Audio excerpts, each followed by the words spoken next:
Good afternoon. Today is July 14th, 2025, Bastille Day. The council briefing meeting will come to order. The time is 2:02 p.m. Councilmember Saka is excused. Will the clerk please call the roll? Councilmember Kettle. Here. Councilmember Rink. Present. Councilmember Rivera. Councilmember Solomon. Here. Councilmember Strauss. Present. Councilmember Hollingsworth. Present. Council President Nelson. Present. 6 present. Thank you. If there's no objection, the minutes of July 7th, 2025 will be adopted. Hearing no objection, the minutes are adopted. So, President's report today, I will be just providing an update on the D5 vacancy filling process. We received 22 applications which were distributed to you all on Friday and also published on the clerk's website for the general public. We're now on day 7 of our 20-day timeline, and this process will replicate what we've done for the 2 other vacancy filling processes. Tomorrow, after full council, there will be an executive session for us to discuss the vacancy. We will then have a special council meeting at 9:30 this Thursday, the 17th, to identify finalists.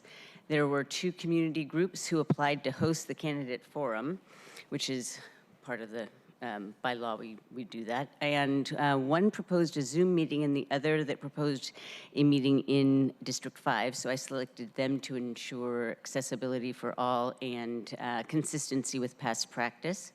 The candidate forum is scheduled for 7 p.m. on Monday, July 21st. And that will be open to the public and held at North Seattle Community College. And of course, it'll be broadcast by the Seattle Channel online and over the air. And then our regular city council meeting next Tuesday, the 22nd, will begin 1 hour earlier than normal at 1 p.m. To provide extra time for us to publicly interview the finalists prior to our normal council business. And then finally, we'll have our vote to appoint someone to the vacancy in 2 weeks on Monday, July 28th. And that'll be day 20, I believe, yes. And this will be a special council meeting instead of our council briefing on that day. And then the rules maintain that if no candidate is selected to fill the vacancy on that day, our appointment rules stipulate that we must continue to meet every day until someone is selected. So that is the process. Are there any questions? Yes. Thank you, Council President. You mentioned that there were 2 groups that applied. One was selected. Yes. Who was the group selected? The group selected was Unified Outreach. Unified Outreach, yes. Sounds good.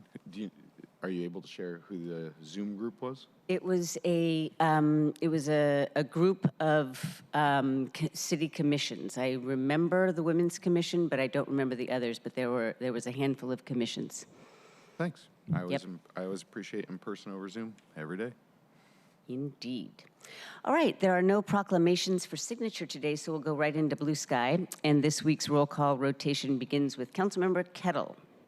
So please begin and then hand it over to Councilmember Rink. Okay.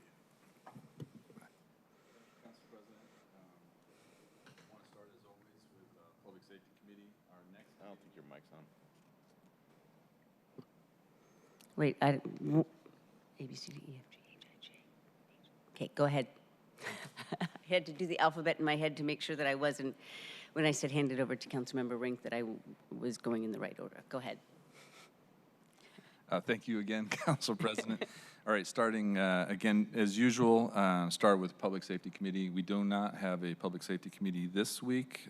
That slot is with Transportation as always. Next week, our focus will be on the criminal justice system, briefing and discussions. Importantly, coming out of the Public Safety Committee is 2 bills that will be before full council meeting tomorrow. One is the graffiti bill, graffiti abatement, and then chronic nuisance properties bill, which were both seen in committee and now coming to full council. We do have some amendments on each bill. I'll let my colleagues speak to those if they'd like. I do have basically one technical fix, particularly with chronic nuisance property, and then similarly with the graffiti bill too, in terms of making sure that the work that's been done this far is also captured in the process. related to graffiti, documenting and, and accounting for recent, graffiti actions that have happened. Pretty straightforward for those two. And we'll have central staff will be present to assist if needed. Okay, in terms of schedules, this week, today, I should note that I had interview for OPA Director, Office of Police Accountability. It's the third that I've met with. So that process is ongoing. As you know, Director Betts left. We've had an interim director with Ms. Glenn. And so now the process is in full gear now in terms of appointing a full-time director of the Office of Police Accountability. Tomorrow is basically if you will, a grand opening press conference for the Real-Time Crime Center, and that's happening at 11.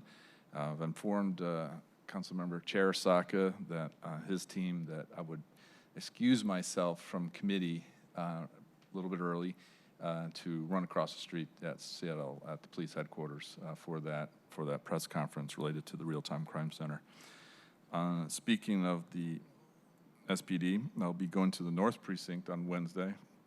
Again, this is part of my going out and about to all the precincts throughout the city.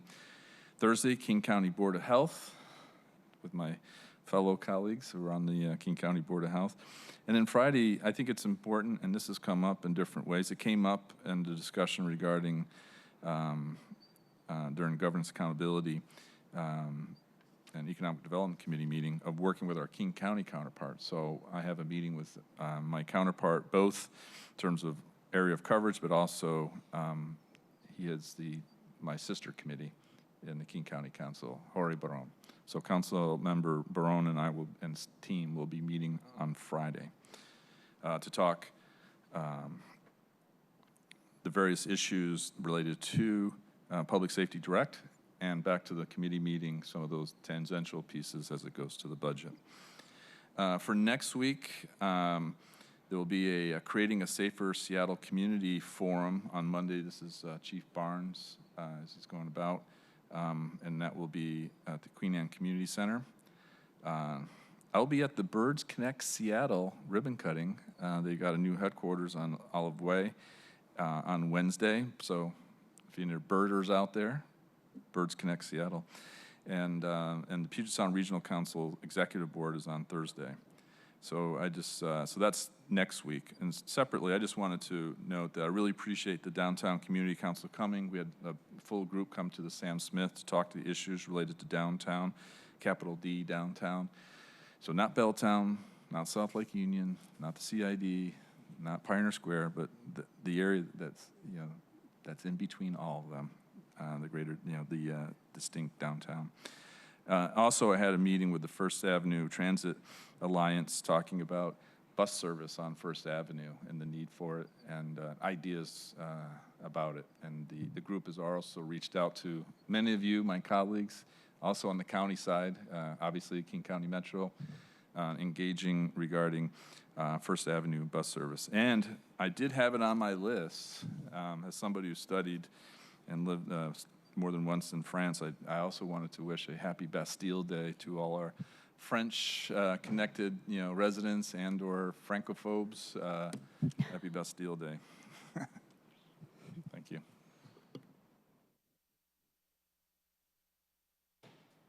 I have no. The alphabetically correct council member. No questions? All right. Thank you. Thank you, Councilmember Kettle. And hi, colleagues. I'm back from Chicago. For those who didn't know, I've been in Chicago the past couple of days at the Local Progress National Convening, which was just an incredible event. Being alongside city, county, and school board officials representing actually 38 states across the country. Meeting in Chicago, talking through a lot of the challenges that I know we feel every day, and it was such a good reminder that we're not alone in these challenges.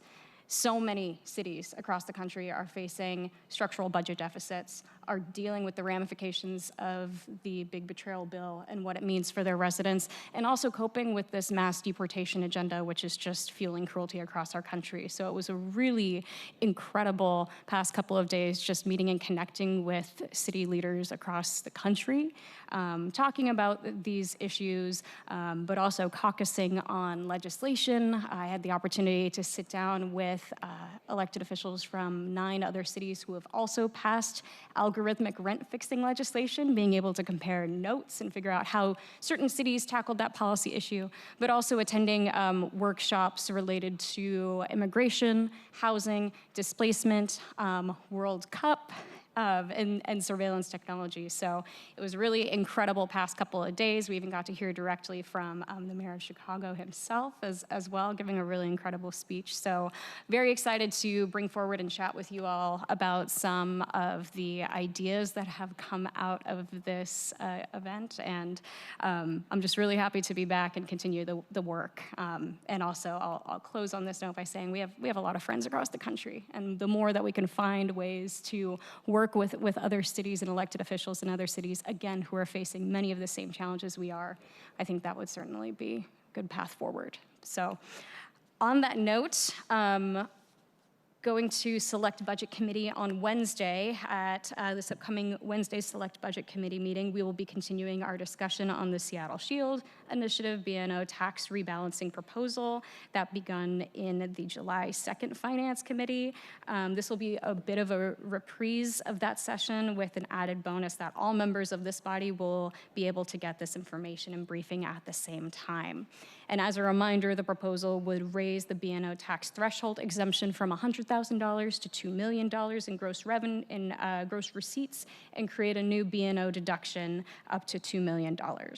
About 76% of current B&O taxpayers, many of our small and medium-sized businesses, would no longer owe tax to the city, and approximately 90% of businesses would owe less than they do today. And B&O tax relief has been highlighted by small business leaders as a way to support Seattle's economy, make the city more competitive with neighboring jurisdictions, and just help more small businesses thrive.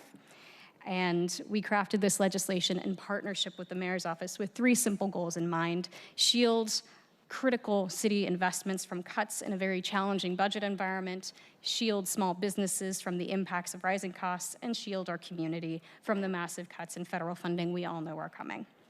And my office has continued our outreach to small businesses around Seattle, and their reception continues to be really strong in favor, both in terms of tax relief, but also for protecting key human services and small business support. So very much looking forward to continuing the conversation and ensuring that Seattle voters get to weigh in on this. And moving to Land Use Committee, 2 bills that are coming forward, and want to thank again Councilmember Solomon's partnership in co-sponsoring the Roots to Roofs legislation, a pilot program meant to incentivize community-led affordable housing development. And lastly, I'll touch on the Select Committee for Federal Administration and Policy Changes on Friday. We'll be receiving a briefing from the Office of Intergovernmental Relations about the impact of Trump's big betrayal bill and what the impacts will be on City of Seattle and Washington State. We will have a panel of human services and social services providers, including the Seattle Human Services Coalition, the University District Food Bank, and the Coalition Ending Gender-Based Violence, who will also be able to provide some local context as to what federal Medicaid and SNAP cuts could look like. And with that, just in time, I believe I'm passing to Councilmember Rivera. Quick question. Oh, go ahead. Quick question. I'm interested in the event in Chicago. You mentioned surveillance, and obviously we've invoked Sears on many times in the last 18 months with the Real-Time Crime Center, CCTV, and the various bills that we've done that are in keeping with the Seattle values and the like, and in combination with the other bills that we've been doing in terms of the strategic framework plan. I was just curious, well, A, if there was any interest in what Seattle's doing. I am more than happy to talk to any of them because we do have a plan. We're putting it forward. You know, it's a dynamic plan, and it also is in keeping with Seattle's values in terms of working through the SEER process, working with our accountability partners, And I think it is a model for other cities around the country. And so if there was any interest in Chicago, I am more than happy to speak with any of those folks. Yeah, certainly there's a lot of cities that have taken up this kind of technology. The session, we didn't caucus on this, so, but we did have some workshop sessions just talking about some of the potential vulnerabilities that can come up with the use of this kind of technology that I know has been discussed before committee, but I will be sure to share some of those materials and would love a discussion about, how we may be deploying this in a way that supports, and as you're saying, really lives up to Seattle values. Through some great amendments from my colleagues, I'll add. So, thank you. Okay, colleagues, apologies for showing up late. I was meeting with a constituent in the district who was a little bit upset about just Magnuson Park and some of the noise issues there. So, and toward that end, I actually this morning did a small business public safety walk, this time in the Roosevelt neighborhood, hearing about a lot of the public safety issues that the small businesses are having. They're having break-ins and a lot of graffiti that is happening. And then also there are folks, experiencing mental health and addiction issues in the neighborhood that are, sometimes entering our small businesses. And so obviously we need to respond to make sure that folks are getting the services that they need and be responsive to our small businesses who are just trying to make ends meet. And I will say, even I heard from one small business owner who at Roosevelt where parking, SDOT had taken out some parking because they're doing some bike lanes and other construction work, but it has translated into 50% walk-in business decrease for that small business. So just daylighting some of the serious issues that our small business communities are facing, because that's real. That's a big hit to the small business owners' revenue. So as part of the small business public safety walks, I bring a lot of the city departments together to do these walks, and someone was there from SDOT so they could hear firsthand and have a conversation with the business owner about what can we do to mitigate for the lack of parking, and then that impact, that huge impact to his business. And there was some good conversations had about what we could do to help in terms of even like delivery services. There a way that we can do some nearby parking, like the food delivery signs, so that people can park for a few minutes, and at least his food delivery business, or not food delivery, that folks are ordering out and he's able to do the food delivery part, can be helped along, since we can't do anything currently about the parking there. So those are the kinds of issues that small businesses are facing, not just obviously in our district, just across the city, and this is real. And then I had folks from, obviously SPD was there, and Chief Scoggins was there, which was really great because we have some boarded up homes in the district, and whether they were in a condition, we don't want to attract folks there. Is it safeguarded, because we have fire worries and things of that nature. So it was good to have Chief Scoggins there as well, and I really appreciate his partnership and Chief Barnes's partnership. And then we had the Clean Cities folks there too, because there's, like I said earlier, a lot of graffiti. And a lot of business owners don't know that Seattle Public Utilities has a team where if they can sign a waiver, the SPU team can come out and help with the cleanup of the graffiti. So things of that nature, just more touch points so that small businesses know that all these services are available to them, is really important. They don't always know that. And to me, for the district, it's equally important to, the residents are obviously concerned about public safety issues that I'm constantly working with our friends in the mayor's office and SPD on, bringing attention to, and then obviously the small businesses also have some public safety issues that we're constantly bringing attention to and seeing where we can provide services. So it was a really great conversation this morning. Great conversation, not so great that we have to deal with all these public safety issues for small businesses in the district and across the city. So that happened this morning. Last week, I took a walk with residents of the Bryant Neighborhood Center, and I had OPCD join me on that walk to talk about the boundaries for the proposed neighborhood center there. And I really thought it was important for OPCD to be there because they had not sufficiently explained to the constituents there how that neighborhood center came to be designated. How is that? There's like one grocery store there in the fire station. It's a very small area, and constituents felt confused about how that determination came to be. So it was good for OPCD to be there. And you've heard me say in the past, OPCD needs to do a better job of doing the community outreach as they are moving forward, particularly with phase 2 now. And I want to thank you, Chair Hollingsworth, for all the work that you're doing on the comprehensive plan. It is a heavy lift, and so I, for one, am very grateful to you and for listening to all our constituents, not just the ones that you represent in your district. And also there's a phase 2 that OPCD will be in concert with the mayor's office sending us zoning legislation, and I want to make sure that they are listening to constituents as that's moving forward, because I am feeling a little bit sometimes like things are moving forward around constituents instead of you really need to meet with constituents, really hear what they have to say and do, not just listen, but do. All of that is important. Do in terms of compromise what can be achieved working together to listen to some of these concerns and not talk past constituents, because we are here to serve constituents, not the other way around. So that is really important to me, and that is part of the conversation we had and where I'm going to be continuing to have with folks in the district. Today, also after the public safety walk, I had my monthly meeting with Chief Barnes. Now he's official.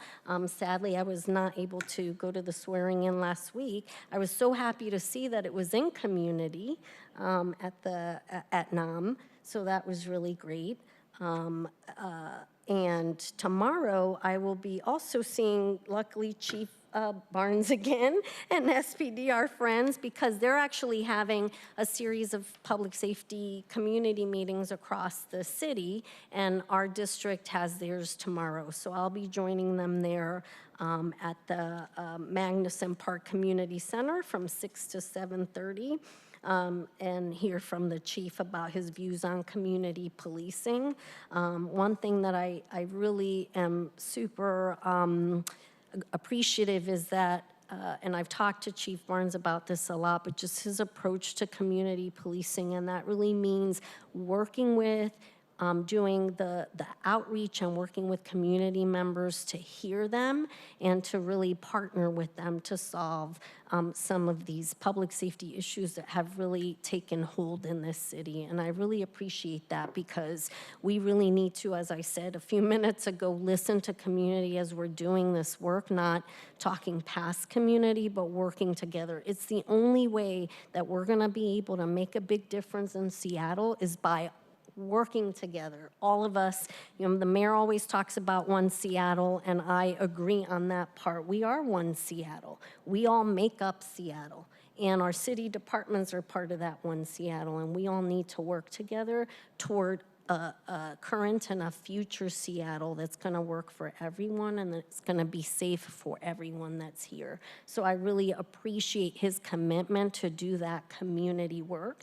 And I think part of his, you know, coming in new and speaking to that are these series of community meetings they're having. So I'm very grateful to be joining them tomorrow. And I didn't mean for all this to translate into all things public safety, Councilmember Kettle, but it just so happens today and this week is all things public safety in the district. It is something that it is still the #1 issue for folks in the district, followed now by the comp plan and the land use zoning issues that have come with the comp plan and HB 1110 are the biggest things that we are talking about in the district, but certainly public safety is still #1. So thank you. Happy to answer any questions. Councilmember Rivera? Yes. Council President. Go ahead. Thank you for the public safety rundown. It is very important, and there's reasons to the things you talked about, like I mentioned at the beginning of the meeting, our 2 bills tomorrow, so thank you for that. And as you know, every meeting becomes a public safety meeting at some point. But I was going to ask before that, what you said at the end, is say thank you for raising the mitigation requirement and the communication related to impacts on businesses, like from SDOT projects, but not just SDOT. I've been having meetings. I had one last week. I've had others because we have ST3. And we need mitigation planning on steroids with respect to ST3. And you know, the engagement, all these things that you were talking about that's come up in different ways, you know, with OPCD, we need it on steroids with respect to ST3 because it's bigger, you know, it's just more impactful, and we could lose businesses, major businesses, if we don't get it right. And so thank you for raising this, and I'm looking to, you know, my colleague to the left, we're happy to, you know, work with Chair Saka from the Transportation, but also Councilmember Strauss with your role on ST3's board, because it's so important, particularly in D7, you know, downtown, but also with South Lake Union and Uptown, we have 2 going at the same time. Like, you're trying to mitigate one, you may be making the other one worse. I mean, it is like double trouble. And so I'm just stamping my foot on that point you related to SDOT and shifting it over to ST3, so thank you. Well, I appreciate you raising that, Councilmember Kettle, because I could not agree more wholeheartedly. And I keep talking about outreach, and I brought an amendment that passed outreach related to the partnership agreement with Sound Transit. But you know, I got a lot of flack for that, as somehow I was being an obstructionist, when in fact, I'm not. Again, and I've said this multiple times, I didn't have a driver's license till I was 30. I hate driving. I much rather take public transit. That's where I've always felt more comfortable. Of course, I drive now, and I'm a mom. Sometimes you can't help when you're shuttling kids around. That's real for parents too in this city. But it was not to be an obstructionist. Actually, I wholeheartedly support, and I was very disappointed when I first moved to the city 25 years ago that there wasn't a more robust public transit, and there was no light rail in those days, so I've been very happy that we have that now, and I'm very lucky there's one in the district that I represent, and one I can walk to from my home. And we also need to make sure that we're doing the proper outreach, because we want support for these projects, and we want to help businesses and residents mitigate. When we are doing these projects, we need to help them with mitigation efforts as displacement is happening or other issues. And it's not to be obstructionist or to stop the projects moving forward. No. We need to move these projects forward. We need to have a robust transit system in this city if we're going to be that world-class city that we want to be. And that doesn't mean one does not preclude the other. You need to have outreach as you are doing these projects. And so it's unfortunate that somehow it got portrayed that way, but it's not that at all, because we can do both. I mean, the conversation this morning with the business owner and SDOT, it's, you know, there are some loading docks. Could we put a sign there where it could be temporary parking for the delivery cars that are picking up food from that restaurant? It's the small business is a restaurant, from their restaurant to bring to you know, constituents that have ordered the food. Can we work together to find these workable solutions? It doesn't mean we're going to shut anything down. And so this is really important. So thank you for raising it. And I think, Council President, did you have a question for me, sir? Well, when you just said it doesn't mean we're shutting anything down, that might not be the intention of the city, but decreased revenue or lost revenue over a certain amount of time can shut the business down, a small business down. So I really appreciate you being such a strong advocate for small businesses in D4. And Councilmember Kettle, I noted your comments about light rail construction downtown. The fact is that One of the limitations is that Washington prohibits the gifting of public funds. So unlike other states, it's very difficult for us to to compensate for the impacts of city projects in our neighborhoods. I do believe that some cities interpret the latitude to help small businesses more, to be more wide than Seattle does. And I know that Director Markham McIntyre was looking into that last year. So we really, I do think that as we go forward, especially with light rail, but in general, thinking about how we can minimize impacts on small businesses with city projects, and also figure out a way to help them through it, if not financially, then what more than a sandwich board saying businesses are open on this block. So can you tell me what blocks on Roosevelt that you went on a public safety walk? I went on 65th and Roosevelt, on Roosevelt and then on 65th. So we went to 3 businesses along the way. And these are very welcome. I will say, when I said we don't want to shut things down, I meant light rail projects, because that's what I was accused of doing, which was not the case at all. But yes, also the impacts to businesses means some of them do shut down. And so as we're doing construction projects of any kind, whether they're with a partner organization or whether they're our own through SDOT, what can we do to help mitigate the impacts? And I believe we can. But we need to be honest, we need to do the outreach, and we need to, when SDOT is out there doing these projects, they need to work with these small businesses and make sure that they're aware of the full landscape, of what's going on there, and not, sometimes I always say right hand, left hand, both need to be working in concert. It can't just be that we're doing the road projects, but we're not thinking about its impacts to the residents and the small businesses there. And both can be achieved. You can do the project and do these mitigation pieces to help the businesses along. So thank you. Thanks. Thank you. Thank you.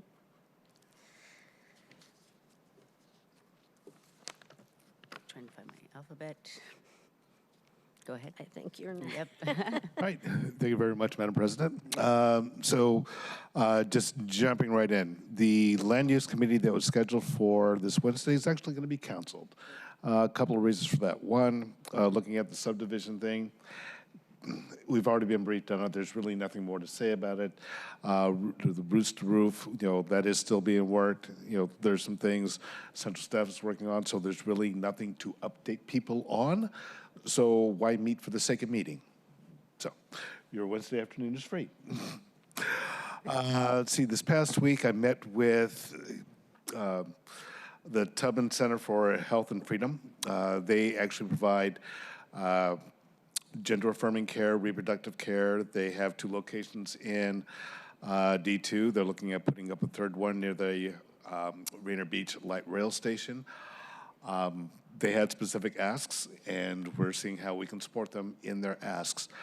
It's interesting that the person who heads up that clinic or heads up that organization is someone that I worked with 30 years ago on youth police relations issues. So it's interesting to see things come full circle. Also had a meeting with the Indian Services Commission. Met with State Representative Nicole Macri. Attended Chief Barnes swearing in at Northwest African American Museum, and following that went to Elder Mason's 80th birthday party and annual fish fry. So that was a good time to be there. Didn't get any fish though. So I did meet with some students from the Office of Civil Rights Youth Civic Engagement Program this past Thursday. Those young people had great proposals, great ideas in terms of things they wanted to propose for consideration. They did their research, they did their homework, and that was really good to see. It was like, I wish everybody who came and talked to me did the same thing. It was just those great kids. And one of them is a Seattle Prep student. You know which one I'm talking about, right? Yeah, I told her to look for your picture in the downstairs on the Wall of Fame. Okay.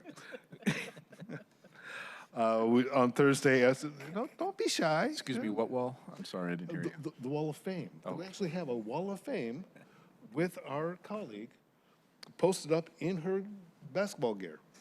Thank you. Yeah, you're going to have to go check it out.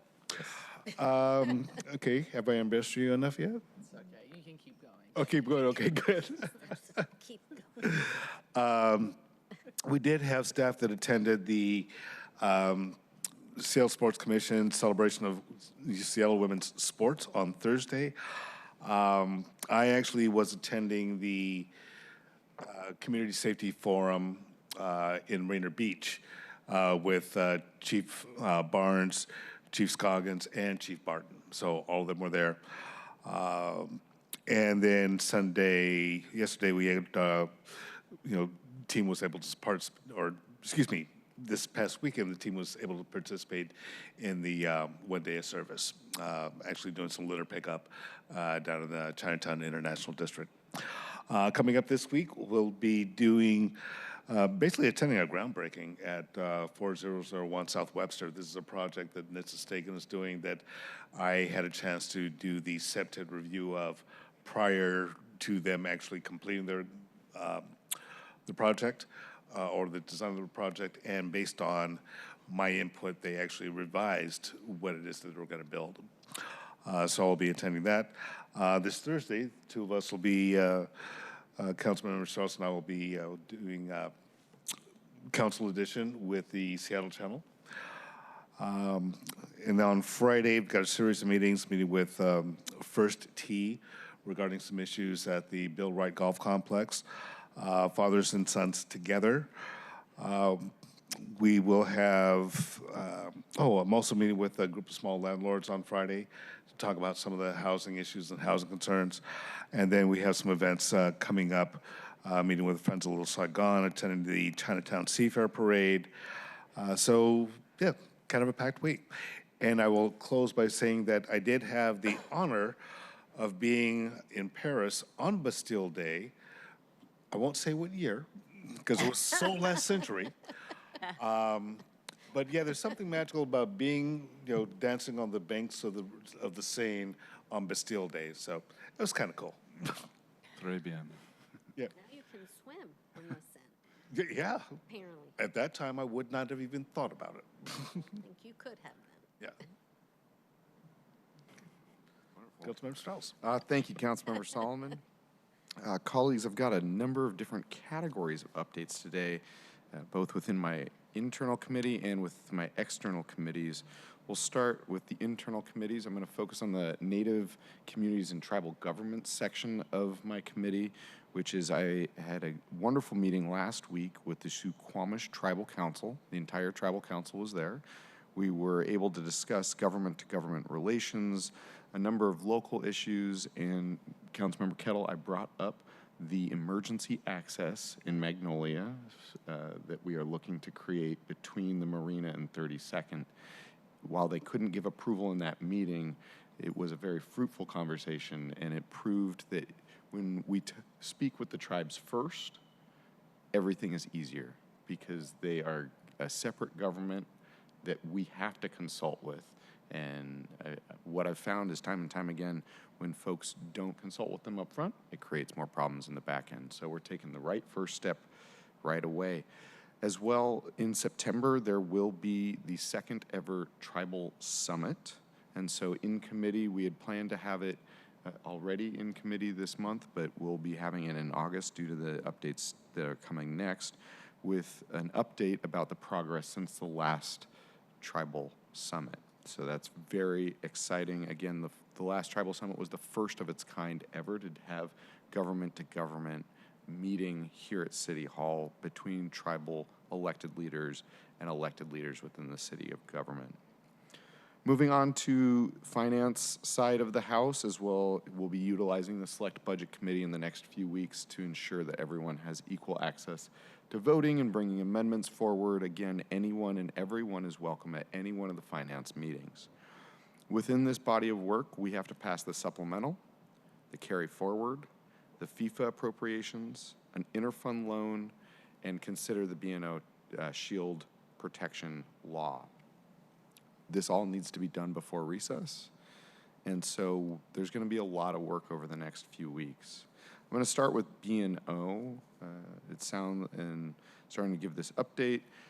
Thank you. Been able to work with both Councilmember Rink's office and the Council President's office to provide everyone as much time with the legislation before the deadline to pass it at full council, which is August 4th, to be able to send it to the November ballot as has been requested. So here's where we stand. This Wednesday, July 16th, in Select Budget, we will have the second briefing on the legislation. If you have any early thoughts, especially on what you are considering for amendments, I encourage early discussion of these ideas at this meeting.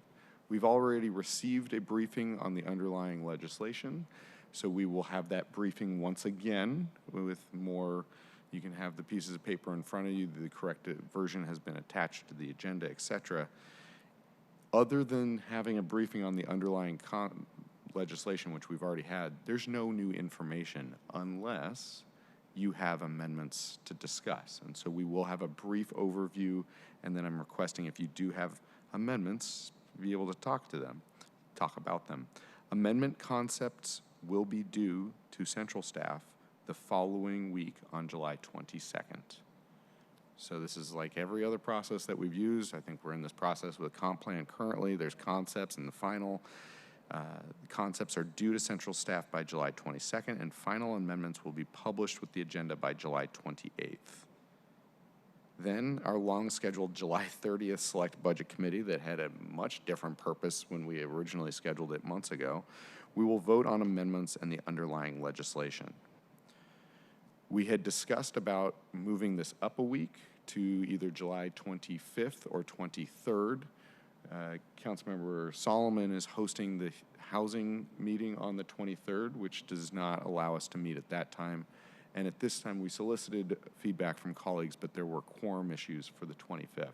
We could go ahead and have that meeting on the 25th, but I found two things to be true. One, more time with the bill so that everyone can come up to better speed, so that we have fewer, so that we can reduce or remove the need to bring amendments to full council. So you have more time in committee so that we can have those votes there.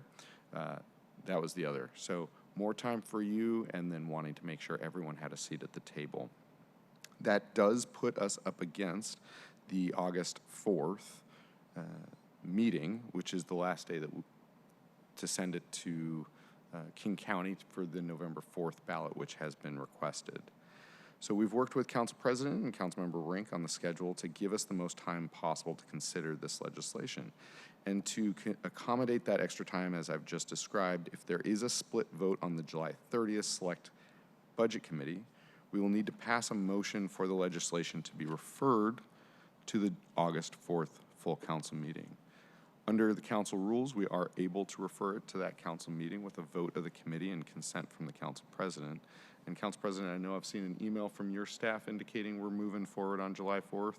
Just want to double check. Absolutely. I have no interest in, I don't want to create any pressure to add more time to the schedule just for a divided report. So I'm all there. And the last date to actually, the deadline is the 5th, but we don't want to leave it to the actual deadline. That's why the 4th. Yes, because again, it's due at by 4:30 in King County, and while it's King County's across the street, many don't work from the office, and so it is harder. And sorry, editorial there. It is important for us to meet that Monday deadline. Thank you, Council President, for being there. Because again, my goal here, as you'll see during the full budget process again this year, my goal is to reduce last-minute amendments, give folks the time. So again, July 22nd is the concept deadline. I'm going to move on to the other items within the select budget or finance space. We have the supplemental, the carry forward. We've received a new draft of the carry forward after last week's confusion. Thank you, Council President, for your assistance there.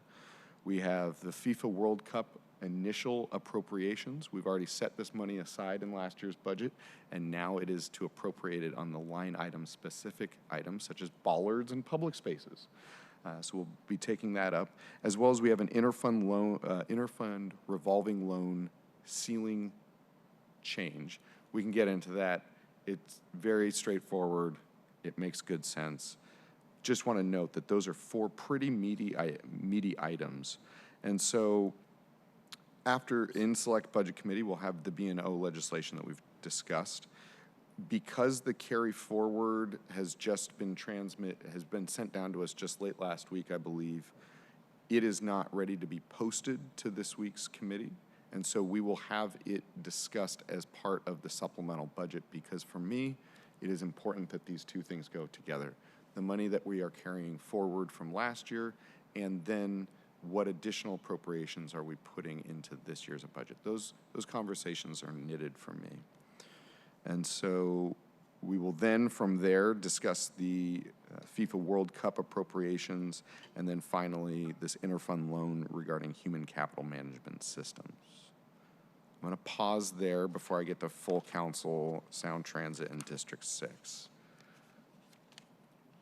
Seeing no questions, I'm just going to keep ticking. So in full council, our committee has no bills. Why do I still have bullet points on my page? Because I do have an amendment to Councilmember Kettle's chronic nuisance property bill. I've discussed this amendment with Councilmember Kettle. It's very straightforward. This bill would allow some off-property nuisance activity to count towards determining that that property is a chronic nuisance. And colleagues, as staff formally here at council, I was excited to be able to put forward the condemnation legislation for a chronic nuisance property. So I'm not afraid of this. And I've used it as a tool to motivate good change. My amendment this week would exempt nonprofit social service providers from new provisions of the nuisance property ordinance related to those offsite activities.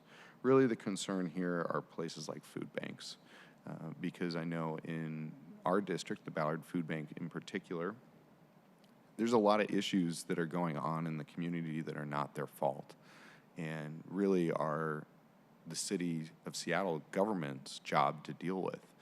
And while we are working, I did a public safety walk down there with the chief's office and Captain Davison's team and other members from the Seattle Police Department and Natalie Walton Anderson. Those are not the responsibility of the food bank, and they're not caused by the food bank. And so I just want to make sure that we're not confusing or adding any layer of gray space to that for neighbors to think that these issues are caused by the food bank. So the amendment would ensure that this doesn't happen in the future as an unintended consequence of the bill, and it'll give these providers like food banks the confidence that it won't. So just want to stop there and check to see if there's any questions on my amendment. Ticking forward, good news from Sound Transit, moving to my external committees. Last week, the Federal Way Station was noted to be opened sooner, so we're actually going to have to, the Federal Way Station will open before we get across the lake. The trains getting across the lake are entering in some of their final segments of testing. That testing takes many months, but they're good thresholds to meet. And so it is exciting that we are able to get to Federal Way sooner than anticipated and not have impact on crossing the lake. Sound Transit's also in the process of purchasing properties in West Seattle for light rail extension. I was hoping Councilmember Saka was here because I've been carrying his passion over there to make sure that any property that Sound Transit purchases is maintained well and is not left vacant or derelict. In Association of Washington Cities, I was lucky enough to be appointed to the executive committee as the large city representative. For reference, the last time the city of Seattle sat on the executive committee in this role was in 2019. And so this is a really nice step forward for our city. Moving on to District 6, last week I did not have office hours because I spent the entire time working with neighbors, drawing lines on maps regarding neighborhood center boundaries. So we did outreach at half an hour to an hour and a half, depending on the group, of putting pen to paper, working with neighbors. So Councilmember Saka, thank you for the time back this Wednesday, because I now have to return back to them and talk some more before we put forward any amendments. I was able to participate in the One Seattle Day. I actually had 2 One Seattle Days. I don't know if that's 2 Seattles. we volunteered as part of One Seattle Day at the Ballard Seafood Fest, so I was serving salmon for both Saturday and Sunday, and I judged the lutefisk eating contest on Sunday. Yes, I've learned my lesson and smart enough not to eat it myself, but we did have a new champion for that lutefisk eating contest. With that, colleagues, that is my report. I'll take any questions, and if not any questions, I'll pass to Councilmember Hollingsworth. Councilmember Councilmember Strauss. Kettle. Don't usually ask so many questions, but I just want to say thank you for referencing the Magnolia Community Council, because I had a walk with the same group on the D7 part of Magnolia. Very important to do so, and very helpful in terms of moving forward with the possibilities with the comprehensive plan. So I forgot to mention my walk with the Magnolia Community Council, so thank you for that reminder. And I'll say, Councilmember Strauss, Fremont, I have a tiny little sliver of Fremont, but they expressed some concerns about the boundaries, but really it's on your side of Fremont. So I'm hoping that someone connected with you, and if not, we can connect you with the person in Fremont that reached out. But I think that you'd walked, and they were part of the walk you did, so hopefully that's all squared, and they were part of the conversations about the boundaries. Yeah, But we can follow up after.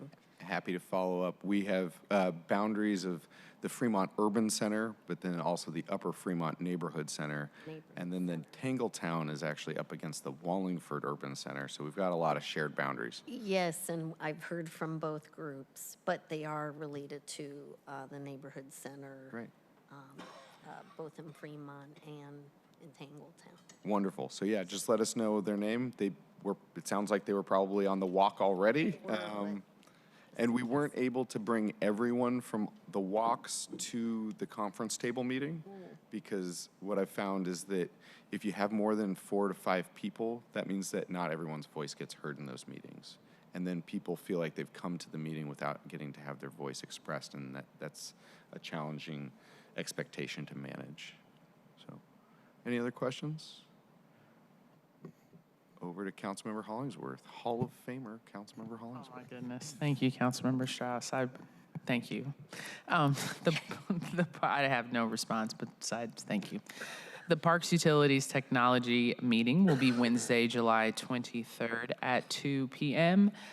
The agenda is still being formulated right now, so colleagues, I don't have any updates about that meeting, but I really appreciate your engagement, the people who sit on the committee, engagement with our Parks, Utilities, and Technology Committee. So thank you all for that. We've had a lot of legislation that has come through the past couple weeks, and so really appreciate you all engaging in that process. So thank you.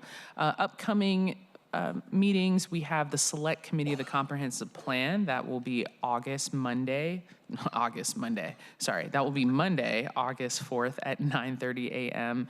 We canceled the July 11th meeting. Number one, it was a Friday afternoon, but number two, we felt like council members needed more time to be able to continue to engage with the community, their process on the comprehensive plan to formulate your amendments and also get feedback from folks. And that has been our biggest thing, is making sure that we're getting all the feedback from people, and really appreciate your all's engagements, from neighborhood walks to one-on-one meetings to community meetings to the drawing on the map exercise, Councilmember Strauss, or engagement on social media. Whatever way people are accessing us, I think is incredibly important, that we're taking all these channels and getting all that information.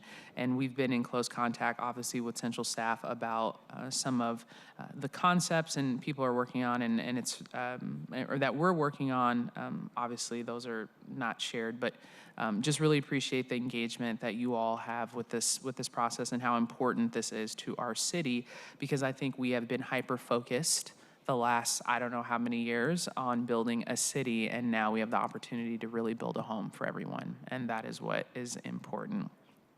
Also, where are we at? I can't even read my own handwriting, and I apologize. Okay, so the Board of Health meeting we have this week, July 17th, that's with Councilmember Kettle and Council President Nelson. Looking forward to that. I know that we get those agenda items sent over, so looking forward to continuing our work on the Board of Health and what we're pushing for, all the whole body of work, that is a big chunk, Board of Health.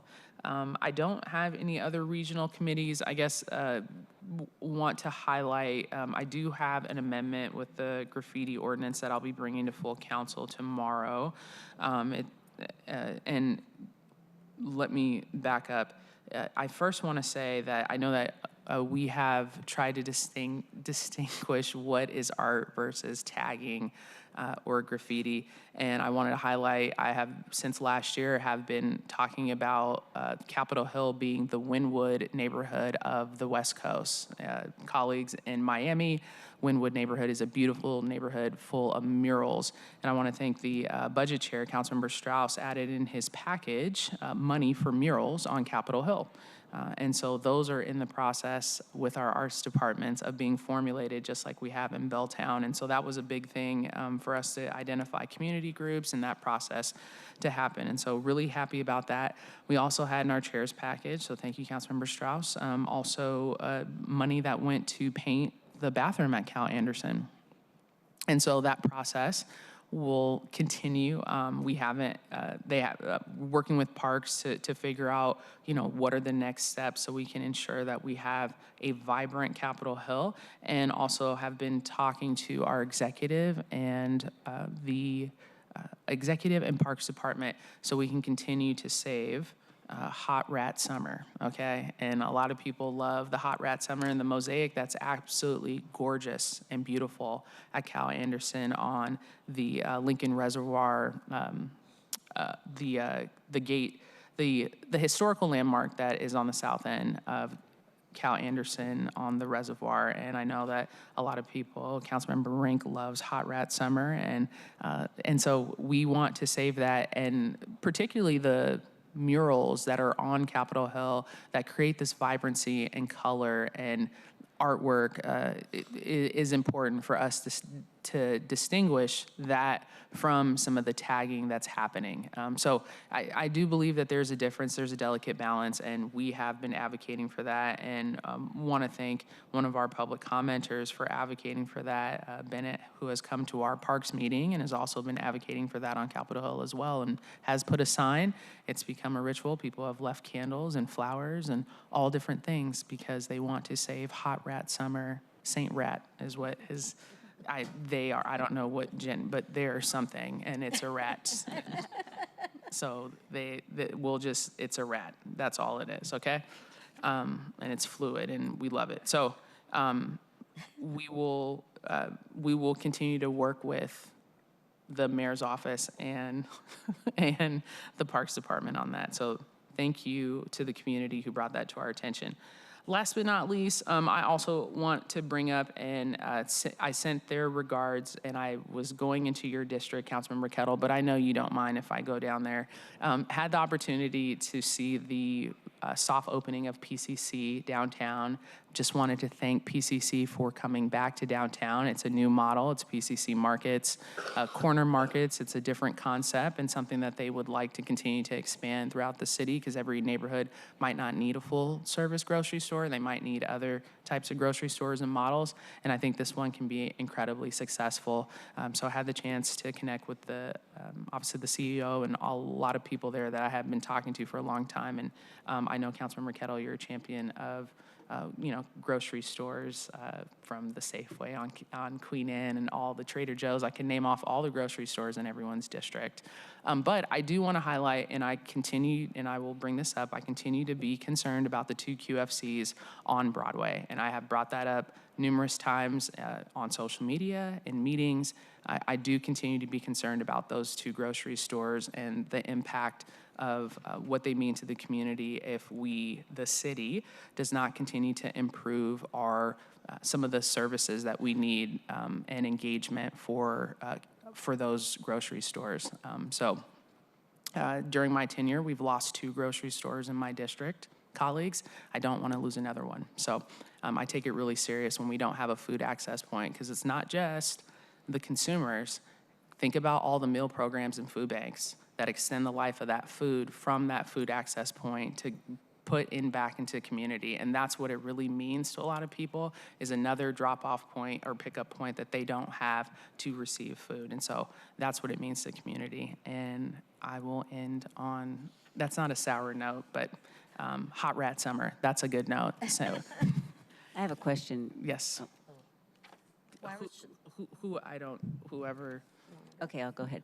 I was sorry to miss the opening of the PCC. Today just got really full, but I look forward to going there, so thank you for representing. And I appreciate that you represented. My question is, has QFC told you what they want? Like, have they put any asks forward that have a legislative fix? Yeah, well, a lot of it has to do with public safety, and we know that. And so that's, I'm looking at Councilmember Kettle. I sent our whole regards to the grocery store downtown, but it's a lot with the public safety. It's also the security piece. It's the lighting. It's the environmental design.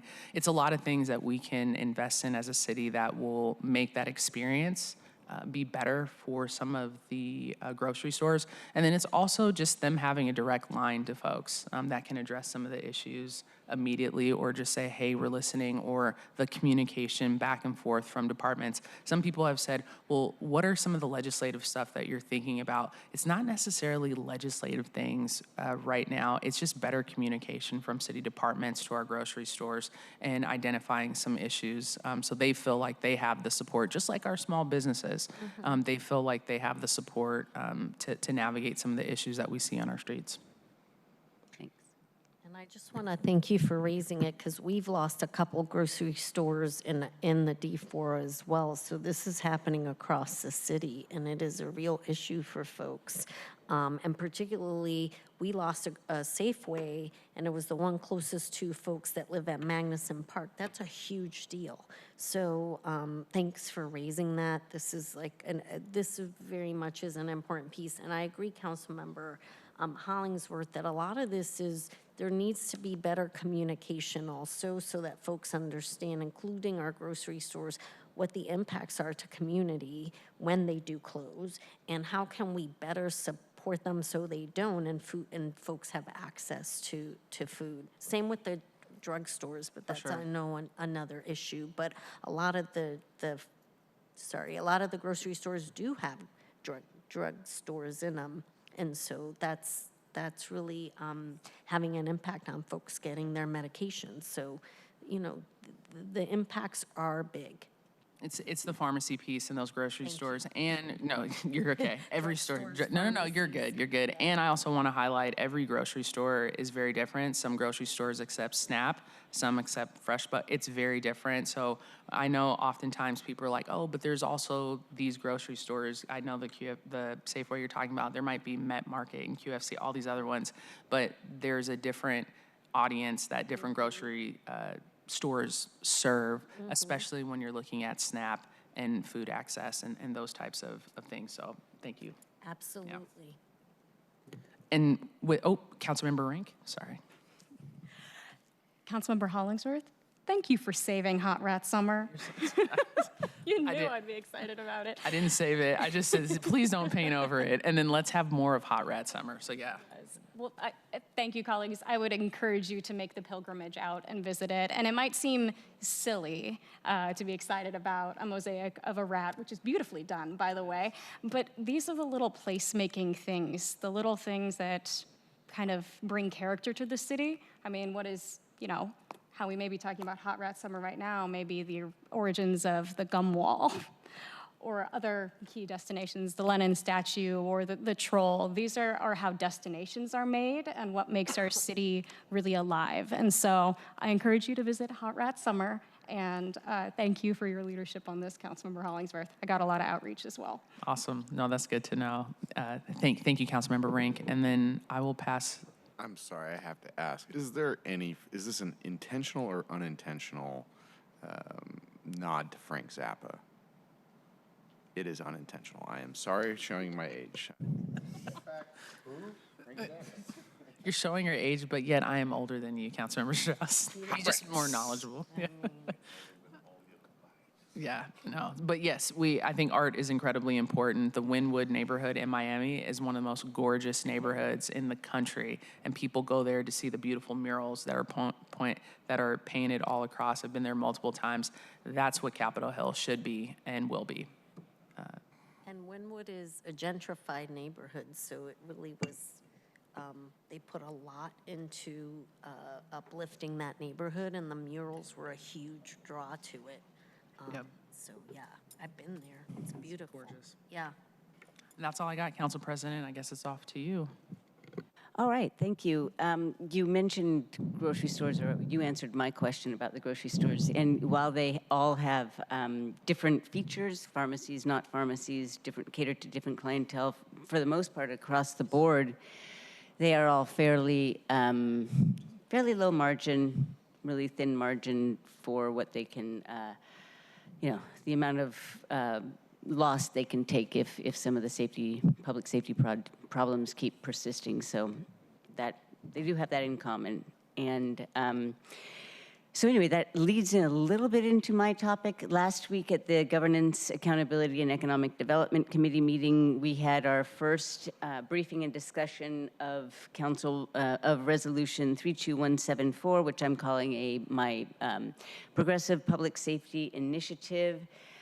Which would, and I'm calling it public safety because it would use a portion of the public safety sales tax that we anticipate will be coming forward later on in this year from the executive, and allocate it to a suite of promising new treatment services as well as shoring up existing treatment services. And that was a really interesting discussion. I encourage folks to listen in. We were joined by Daniel Malone of DESC, Lisa Dugard and Brandy McNeil of PDA, and Brandy Flood from Evergreen Treatment Services /REACH, all of whom are in 100% support, partly because they helped me craft the list of the investments that serve as examples of things that could be used, that could be funded through this revenue source, which probably wouldn't generate more than about $10 million a year. But not to get ahead of ourselves, that was the first discussion of that, and we'll have a second discussion and possible vote out of committee on July 24th. We also, in committee last Thursday, had a presentation from the city auditor on unimplemented recommendations, audit report recommendations. And I did find it impressive that since 2007, 72% of the recommendations from their office have been implemented. So that's a pretty good amount. From the audits in 2024, only 21 of 123 tracked recommendations had been implemented. So it kind of depends on how you look at it. Anyway, the biggest group of outstanding recommendations are from a series of 3 reports related to crime and public safety. And so there will be, as mentioned by Dr. Claudia Gross-Shader, an additional discussion about that small group of audits at our next meeting, because we just couldn't fit them all in. We couldn't fit that into the conversation around just because we had 3 things on the agenda. So those specific audits will be presented in more detail on July 24th. And then finally, we had the first presentation and discussion of the proposed 15 changes to our council rules, which sounds like a lot, but it's pretty much standard practice. These changes come from a long list of suggestions provided by the city clerk, central staff, and city attorney's office, which we narrowed down with your feedback, all of you, when this was distributed a couple months ago, a draft. And then we'll have another briefing and discussion and a possible vote on the 24th as well. So I invited folks to join last week, and of course you're welcome again next Thursday, a week from this Thursday. Okay, moving right along, I'll be joining Councilmember Kettle at the Real-Time Crime Center opening tomorrow. That is really exciting. It's Seattle's a tech town, and it's great that Seattle will be joining other large progressive cities across the country that do take advantage of technological advances to help ensure public safety for their constituents. And so I look forward to that. It's been a long time coming. And I think I'll stop there because we do have an executive session. You don't need to hear from me what I did. Go ahead, Councilmember Kettle. Council President, I just thank you, and I just wanted to note, and as the course of this meeting went along, I got to the point where I'm going to say it.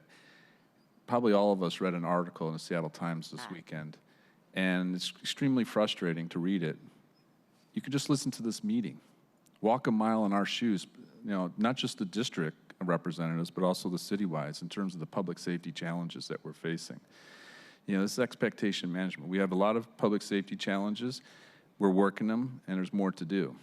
And here's the other thing is, we have a strategy. We have a plan. We're executing it. We're up to 20 plus or minus bills right now, if you include confirmation over 20.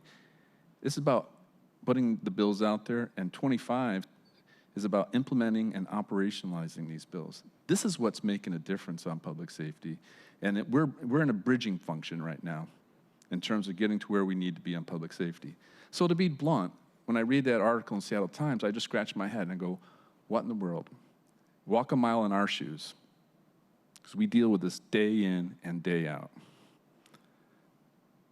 There you go. And hiring is at unprecedented levels now, thanks largely to some of those of the 20 bills that you're referencing. So I appreciate your comment. Go ahead. And as I talked this morning, Councilmember Kettle, with the small business owners, we're finally at the point where we are not losing more officers than we're hiring for the first time in the last however many years. Since 2019. 2019, which is a huge progress point that we, you know, since this council has been here. So thanks for saying that, and we are making some good progress here, even though I acknowledge that, you know, and like I said, I started my report with having had a conversation with a constituent. There's a lot of frustration, and we are pressing, to use your word, Councilmember Kettle, pressing. We continue to press on the public safety issues because, and as I said earlier, it's still the #1 issue in the district that I represent, and I would say across the city. And we are continuing to keep our eye on the prize on that, and working with SPD and the mayor's office on these public safety issues. And, you know, things don't change overnight, but we've seen a lot of progress in the short year and a half that I've been here. I've seen a lot of progress, and that's not to pat ourselves on the back at all. That's to say, like, we are pressing on it and we're getting some results, and we're going to keep pressing on it because this is the most important. Having a safe city for everyone that lives here is the most important piece. And as a kid who grew up unsafe in the inner city, I can tell you that is the most important piece. For our kids to grow up in a safe city, and our grown-ups as well, and our seniors, is critical. It is mission critical. So thank you. And I will note that there is the link between public safety and our small businesses. Small businesses have been talked a lot about today too, because, you know, if not a driver, a very, very strong correlation between people who, the terrible toll that addiction takes on a community and then its impacts on community. So I appreciate your comment there. All right, looks like you're getting ready to go, Councilmember Kettle, so I will hustle up here. All right. Seeing no further business to come before the council.